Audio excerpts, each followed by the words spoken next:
Hi,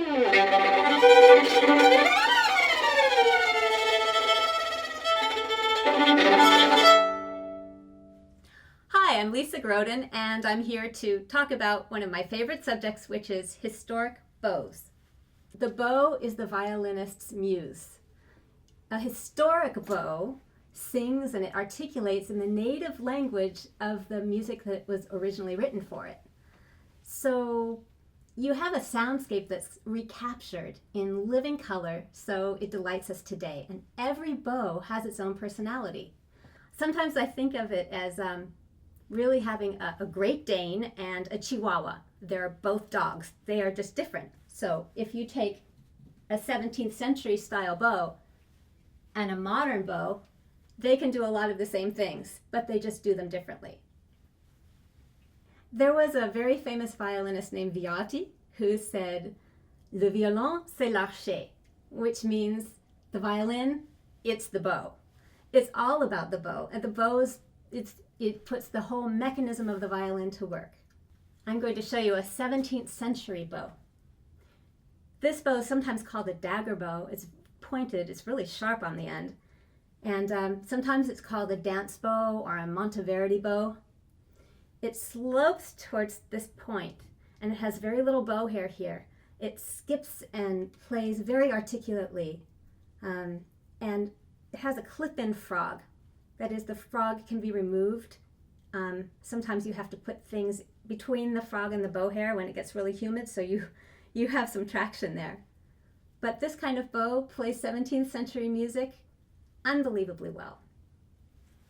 This type of bow was popular in the 18th century. In Italy, the music was very, very florid and passionate, and this kind of bow sustains that beautiful tension all the way to the end of the bow. This was popular in France as well as in Italy. This is a transitional bow. It's ideal for playing Beethoven, and if you look at the shape, it's a little bit different from the Baroque bow. The Baroque bow slopes from the frog to the point, and the sound naturally tapers. The transitional bow has a little smile in the middle. So comparing the sonata bow that was popular in Italy and in France and the transitional bow, you can see that the shape of the tip of the bow is a little bit different, and you can also see why this style bow would sustain even more powerfully at the point. Here is another transitional bow. It's perfect for playing music of Mozart.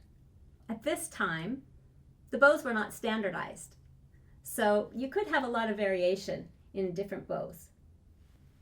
This brings me to the modern bow. These two are modern in the sense that they have a screw mechanism on the bottom, they have the smiley shape in the middle, and a right angle at the point. And that's key because these bows sustained sound and projected sound even more differently than the transitional bows did. These two modern bows have a very, very similar design. They look a little bit different because they're made out of different materials, but they're based on the model that François Tourte made popular back in the 1800s. He set the standard for modern bows. He inspired the kind of bow that everybody would have imitated from that point on in bow making. So you can see these two bows are very, very similar. This one on the bottom is made out of wood, and the one on the top is made out of carbon fiber.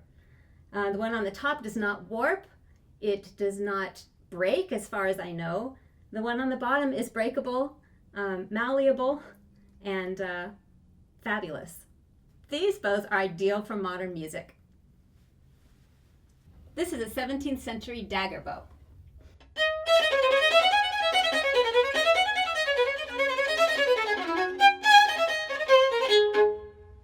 This bow is perfect for playing 18th century French music.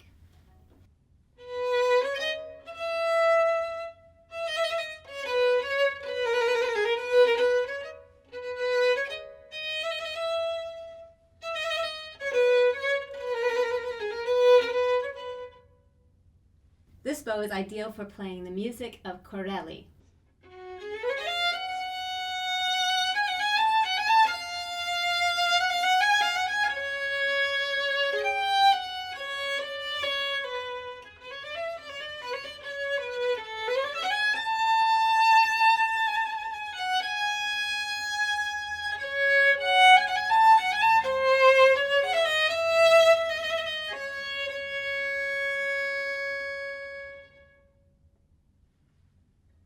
When I play Eine kleine Nachtmusik by Mozart, this is the bow I choose.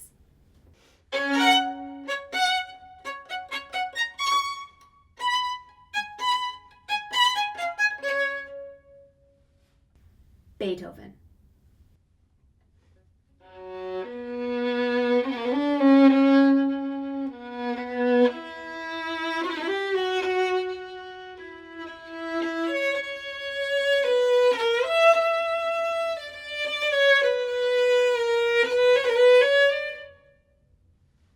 This is a modern bow.